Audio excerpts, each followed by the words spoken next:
একদম খাঁটি দেশীয় ফল নিয়ে আসলাম আজকে ভর্তা খাওয়ার জন্য।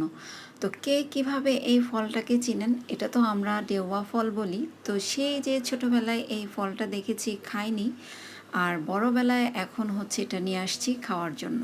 আসসালামু আলাইকুম। তো আমি হচ্ছে এই যে বাজার করে নিয়ে আসলাম। তো বাজারটা একটু ঢেলে নিচ্ছি। তো কি কি আনছি সেটা হচ্ছে আপনাদের সাথে একটু শেয়ার করি। তো কিছু সবজি নিয়ে আসছি এখানে। তো সবজি টবজি এগুলো একটু পরে করতেছি। তো আগে মাছগুলো একটু ঢেলে নিই। তো কি কি মাছ আনছি সেটা একটু আপনাদের সাথে শেয়ার করব। তো এখানে হচ্ছে মাছটা কি কি আনলাম সেটা আগে ঢেলে নিই, তারপর হচ্ছে আপনাদের সাথে শেয়ার করছি এটা কি মাছ। তো এই যে রূপচাঁদা মাছ নিয়ে আসলাম, আর এই মাছটা আনছি একটু যে ফ্রাই করে তারপরে ভুনা করব। তো এর জন্যই হচ্ছে এই মাছটা নিয়ে আসছি। আর নিয়ে আসছি হচ্ছে গিয়ে কিছু চিংড়ি মাছ, আর এই যে মুরগি। তো এইগুলাই হচ্ছে নিয়ে আসছি আজকে। তো এই যে মাছগুলো একটু কাটাকুটি করে তারপর হচ্ছে সবজিগুলা আর গুছিয়ে নিব। তো এই যে কি কি সবজি আনছি সেটাও একটু হচ্ছে শেয়ার করছি। তো সবজিগুলো একটু ঢেলে নিচ্ছি। তো এই যে খুবই অল্প করে আজকে সবজি নিয়ে আসছি। তো এই যে সবজিগুলো একটু রেখে দিলাম, এটা হচ্ছে শুটকি, অনেকদিন শুটকির ভর্তা খাই না, তো এই জন্য শুটকি নিয়ে আসছি। আর এই যে দেখেন সবজিগুলো, এই লেবুগুলো দেখে তো খুবই ভালো লাগে, আমার খুব পছন্দ। ভাত দিয়ে খেতে লেবুগুলো খুব মজা লাগে, তো এই জন্য নিয়ে আসছি। তো সবজিগুলো এখানে থাক, তার আগে হচ্ছে একটু নাস্তা করে নিই, কারণ নাস্তা করি নাই এখনও। এই যে ডিমটা ভেজে নিচ্ছি, ডিমটা কেন যেন লেগে গেছে।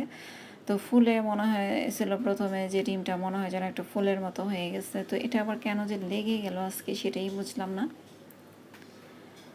তো নাস্তা করার পর তারপর হচ্ছে মাছ টাছ ওগুলাতে হাত দিব, তার আগে একটু চাও বানিয়ে নিচ্ছি।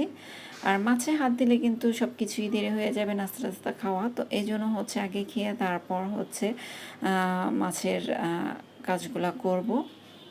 তো আমার আর তাহামনির জন্য নিয়ে নিচ্ছি নাস্তা। তো তাহামনিও হচ্ছে চা দিয়ে খাবে, সে কোনো কিছুই খায় না।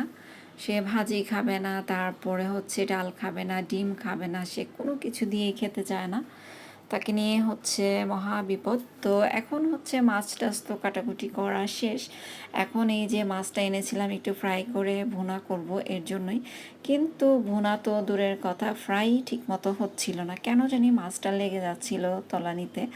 আর এই যে দেখেন কাটা কাটা হয়ে যাচ্ছিল। আর এটা ফ্রাই করে যদি আমি ভুনা করতাম তাহলে তো এটা আরও কাটা কাটা হয়ে যেত, খাওয়া যেত না। এই জন্য ওটাকে শুধু ফ্রাই করে নিলাম। আর মুরগি রান্না করে নিলাম এখানে মুগ ডাল দিয়ে। তো এই হচ্ছে আজকের রান্নাবান্না। আর এই যে দেখেন এইটা হচ্ছে একদম আমাদের খাঁটি দেশীয় ফল। তো এটা হচ্ছে আমরা ডেওয়া ফল বলি, আপনারা কে কী ফল বলেন জানি না। তো তিনটায় মনে হয় আধা কেজি বা আর একটু বেশি হবে, আমার আসলে ঠিক মনে নেই। তো একটু কাঁচা কাঁচা। তো আপনাদের ভাইয়া দেখে তো একদম খাওয়ার জন্য পাগল হয়ে গেছে। আর আমি ছোটোবেলায় সে দেখেছি কিন্তু কখনো খাইনি, আর আজকে নিয়ে আসলাম এটাকে খাওয়ার জন্য। তো আপনাদের ভাইয়ারও সেম, সে বলতেছে যেটা একটু বেশি পাকা সেটা নিয়ে আসো একটু খাই। তো আমি আবার বললাম যে তুমি এটাকে কিভাবে ছিলে টিলে তুমি ছিলে দাও, আমি তো আসলে পাই না, কখনো খাইও নাই। তো আপনাদের ভাইয়ের কাছে নিয়ে আসলাম, সে আমাকে একটু ছিলে টিলে দিচ্ছে। তারপর হচ্ছে আমি এই ভর্তাটা বানিয়ে নেব। তো এই যে একটা ছিলার পর যতটুকু হয়েছে, তো ওইটাই এখন ভর্তা বানিয়ে নিচ্ছি। একটু লবণ মরিচ আর একটু কাসুন্দি দিয়ে এটাকে এখন ভর্তা বানিয়ে নিব। তো টক জিনিস দেখলেই কিন্তু খেতে ইচ্ছে করে, মানে অটোমেটিকলি মুখে পানি চলে আসে, আমার হচ্ছে এরকম একটা অবস্থা। তো খুব বেশি যে টক আমি খাই তাও না, কিন্তু ইদানিং কেন যেন খুবই টকের প্রতি একটা দুর্বলতা কাজ করে, মানে দেখলেই মুখে পানি চলে আসে এরকম আর কি। তো এই যে আমি হচ্ছে ভর্তাটা বানিয়ে নিচ্ছি, আপনাদের ভাইয়া তো আবারও দিদি ওয়েট করছে। ভর্তা বানিয়ে যে নিয়ে আসলাম, এখন দুজনে মিলে হচ্ছে বসে বসে খাচ্ছি। তো আসলে ভর্তাটা যে এত মজা লেগেছে, আর এই যে বিচিগুলা দেখেন, বিচিগুলোও দেখতে সুন্দর। ফলটা আসলে একদম কাঁঠালের মতো দেখতে, যেমন সুন্দর আসলে খেতেও মজা। তো একটা ফলের ভর্তা বানিয়ে আমাদের না ওইভাবে তৃপ্তি মেটেনি। তো বাসায় আবার কাঁচা আম ছিল, কাঁচা আম মানে সেটাও পেকে যাচ্ছিল, তো একটু পাকা পাকা অবস্থা। তো ওইটা দিয়ে আমরা আবার ভর্তা বানিয়ে নিলাম আরেকটা আমের। তো সেটা বানিয়ে এখন দুজনে মিলে বসে বসে খাচ্ছি। তো আপনাদের ভাইয়ার আমের চেয়ে ওই ফলটারই বেশি খেতে ভালো লাগছে ভর্তা। তো আমার দুটারই ভালো লাগতেছিল, তো আমি তো খাচ্ছি। তো আমরা খেতে খেতে বিদায় নিয়ে নিচ্ছি। তো তার আগে আপনাদের বলছি, আপনাদের কারো মুখে যদি পানি চলে আসে তাহলে অবশ্যই একটু কষ্ট করে বানিয়ে এভাবে ভর্তা খেয়ে নেবেন বাসায়, কারণ আমি জানি এরকম টক জাতীয় জিনিস দেখলে কারো মুখের পানি না এসে থাকতে পারে না। তো ভালো থাকবেন সবাই।